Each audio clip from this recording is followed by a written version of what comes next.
আমি যখন নাটোরের সদরের এমপি, নাজিম মোস্তফা রাজশাহী কুটিয়া দুর্গাপুরের এমপি। প্রিয় ভাইয়ের আমার, আজকে সবচেয়ে কষ্ট হচ্ছে এটা, নাজিম মোস্তফা আমার সহকর্মী, আমার বন্ধু। আমরা অত্যন্ত আমরা একসঙ্গে পার্লামেন্ট ভবনে দীর্ঘদিন একসঙ্গে অতিবাহিত করেছি। তার সাথে আমার অনেক স্মৃতি আছে। তার এই মৃত্যুটা আসলে আমরা মেনে নিতে পারছি না। সত্যিকার অর্থে যদিও রাজনীতির বক্তব্য রাখা উচিত না, আমি এটুকু বলতে চাই, এই মৃত্যুর জন্য শেখ হাসিনা দায়ী। আজকে নাজিম মোস্তফা যদি জনগণের ভোট থাকতো, জনগণ যদি ভোট দিতে পারতো, নাজিম মোস্তফা আজকে এমপি হিসেবে সে এলাকা থেকে নির্বাচিত থাকতো, এমপি থাকতো। একজন এমপি জনগণের প্রতি, আজকে সে অসহায়, কোনো ভোট নাই। আজকে এই সমস্ত দুশ্চিন্তা একজন ভালো মানুষ, সুস্থ মানুষ আজকে আমাদের মাঠ থেকে চলে গেল। যে ভাই আমার, আজকে তার আত্মার প্রতি শ্রদ্ধা নিবেদন করছি। তার সুস্থ করি, তার একটা ছেলে, তার একটা মেয়ে, আজকে তাদেরকে ছেড়ে এই পৃথিবী থেকে চলে গেল। আমি আজকে বিএনপির একজন কর্মী হিসাবে তার আত্মার প্রতি শ্রদ্ধা নিবেদন করছি। সবাই ধন্যবাদ। আসসালাম। আমাদের মাঝে উপস্থিত রয়েছেন বিএনপির যুগ্ম মহাসচিব খায়রুল কবির খোকন, শহীদুল চৌধুরী আইনি, অ্যাডভোকেট আব্দুল সালাম আজাদ, বিএনপির ছাত্র বিষয়ক সম্পাদক রফিকুল ইসলাম বকুল, স্বেচ্ছাসেবক বিষয়ক সম্পাদক মীর শরাফত আলী চকু, সহ সাংগঠনিক সম্পাদক রাজশাহী বিভাগের আমিরুল ইসলাম খান আলিম, জাতীয়তাবাদী দলের ঢাকা মহানগর দক্ষিণের সাবেক সদস্য সচিব রফিকুল আলম মজনু, আমিনুল হক সাবেক সদস্য সচিব সহ অসংখ্য নেতৃবৃন্দ। যেহেতু বৃষ্টি হচ্ছে, এখনই আমরা নামাজের জানাজা শুরু করব।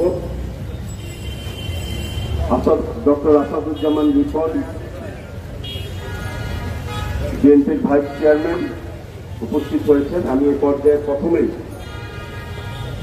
আমাদের প্রিয় নেতা, সাবেক এমপি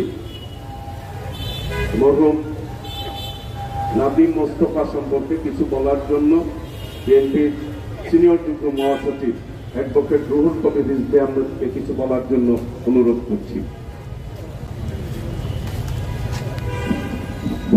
উপস্থিত নেতৃবৃন্দ, অত্যন্ত দুঃখ ভারাক্রান্ত মনে আজকে আপনাদের সামনে আমাদের জানাতে হচ্ছে আমাদের প্রিয় সহকর্মী, জাতীয়তাবাদী ছাত্র দলের রাজশাহী জেলার সাবেক সভাপতি, রাজশাহী জেলা বিএনপির সাবেক সভাপতি, দুইবারের এমপি নাজিম মোস্তফা। বয়সে আমাদের বেশ ছোট, এত দ্রুত সে পৃথিবী থেকে চলে যাবে এটা বিশ্বাসযোগ্য হচ্ছে না আমাদের। আমরা বহুদিন মতিহারের সবুজ চত্বর এবং পদ্মা বিধ্বস্ত রাষ্ট্রের সবে অনেক আন্দোলন সংগ্রামে সাথে আন্দোলনের নেতৃত্বে শুরু ছিল। অনেকবার কারাবরণ করেছে এরশাদের আমলে এবং পরবর্তী পর্যায়েও সে বারবার কারাবরণ করেছে শেখ হাসিনার আমলে। আমাদের সত্যিকার অর্থেই অত্যন্ত আমরা বেদনার্থ যে নাজিম মোস্তফাকে আমরা বয়সে বড়, কিন্তু সে এত তাড়াতাড়ি চলে যাবে এটা আমরা চিন্তাই করি। স্মৃতি তর্পণের কিছু নেই, আমরা শুধু আল্লাহ যেন তার আত্মার মাঠরাত, আমরা আল্লাহ কাছে মাঠরাত চাইব, আল্লাহ যেন তাকে শান্তি দান করেন। ওদের মাঝে উপস্থিত হয়েছেন কামরুজ্জামান রতন, মুন্সিগঞ্জ জেলা বিএনপির সাধারণ সম্পাদক, এস.এম. জিলানী, স্বেচ্ছাসেবক দলের সভাপতি।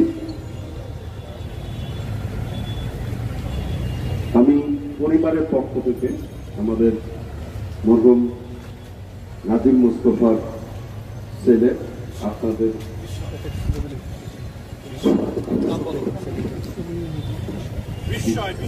বিস্ময় আপনাদের সামনে কিছু বলবেন। আমার তো বেশি সময় নেব না আপনাদের। আমার বাবা এই দলকে অনেক ভালোবাসতেন, সেটা ছাত্র জীবন থেকে শেষ দিন পর্যন্ত এই দল করে গেছে। তার নামে কমসে কম 40টা মামলাতে এই মাসে কিছুদিন আগেও মাটিটা দিয়েছিল এই শরীর নিয়ে, তো অনেক অসুস্থ ছিলেন থেকে। আর কোনো ভুল কিছু হয়ে থাকলে, তার কোনো চেনা পাওনা থাকলে আপনাদের যা বলার আমাকে বলবেন, আমি দিয়ে দেবো। কোনো ভুল কিছু হয়ে থাকলে আমি সন্তান হিসাবে আপনাদের সবার কাছে হাত ধরে ক্ষমা করছি। আমার দোয়া ইয়ে করেন, আপনার সবাই আমার বাবার জন্য দোয়া করেন।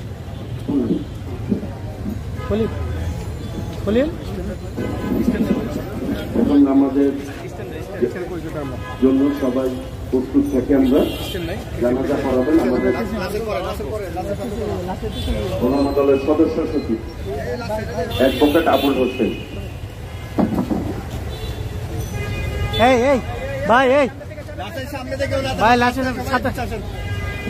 সম্মানিত উপস্থিতি, আমরা এখনই জনাব সাবেক এমপি জনাব নাদিম মোস্তফা সাহেবের জানাজার জন্য প্রস্তুত নিচ্ছি। জানাজার নামাজ ফরজে কিফায়া বাংলা নিয়ত করবেন। আমি সাইতকবেরির সাথে এই মাইয়েতে এই ইমামের পিছনে একটা করলাম। আল্লাহু আকবার।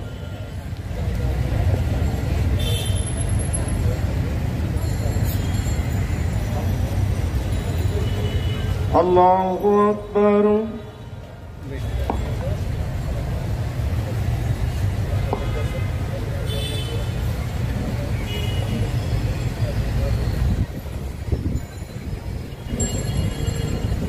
আল্লাহু আকবার।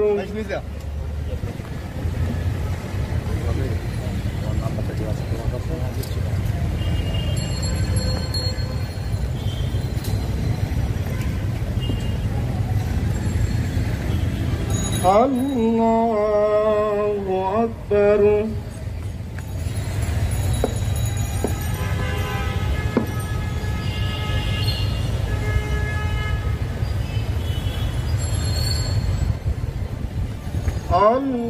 আল্লাহু আকবার। আসসালামু আলাইকুম ওয়া রাহমাতুল্লাহ। আসসালামু আলাইকুম ওয়া রাহমাতুল্লাহ। اللهم آمين. ربنا ظلمنا أنفسنا وإن لم تغفر لنا وترحمنا لنكونن من الخاسرين. ربنا آتنا في الدنيا حسنة وفي الآخرة حسنة وقنا عذاب النار. رب ارحمهما كما ربياني صغيرا.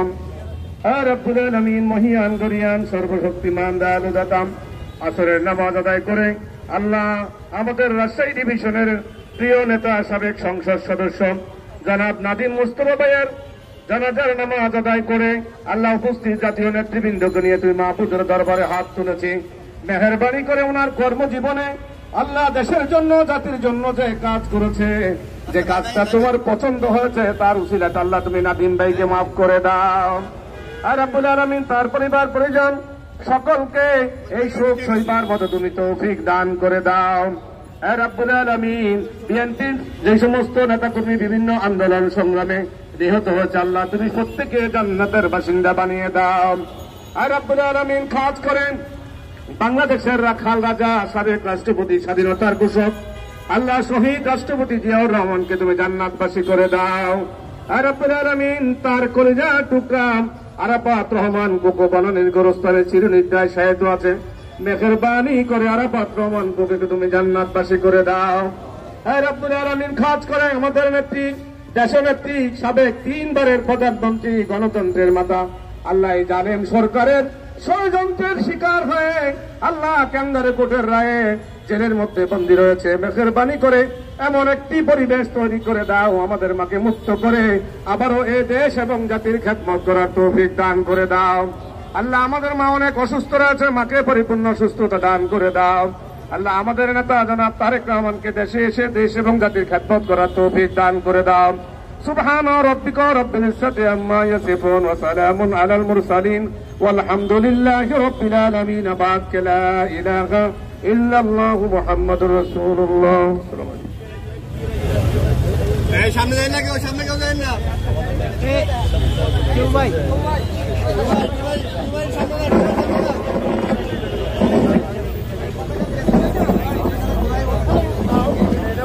ভাই সামনে যাই না, আপনার সামনে খাইলে ঘুরে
ছবি হলে এমন খান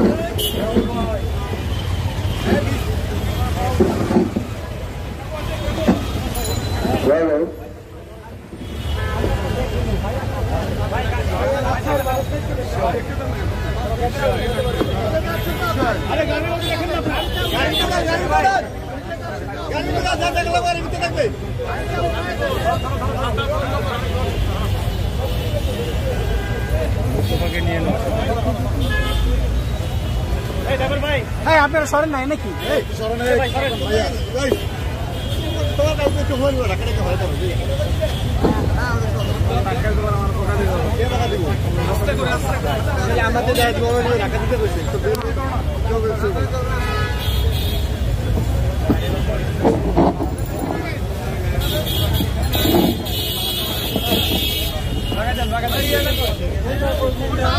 তোরণটা দিয়ে দেন ফুলের তোড়াটা দিয়ে দেন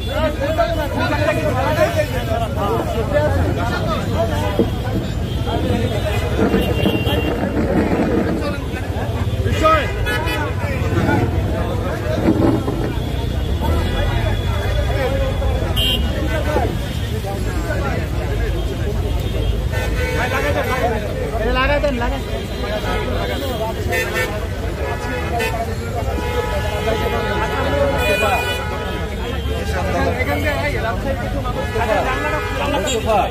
মোস্তফা তুমি গাড়িতে উঠে যাও তুমি গাড়ির সামনে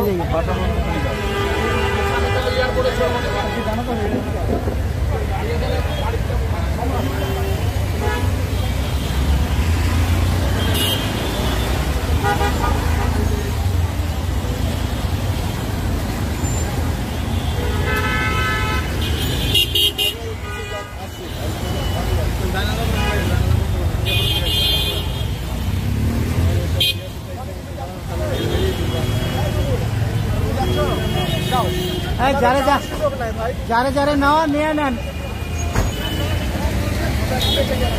একটা কালো কাপড় একটা কালো কাপড় বাইরে দ্বারা এখানে যাতে প্রশাসন কোনো সমস্যা না বুঝছেন যেটা একটা কালো কাপড় বাইরে নিয়ে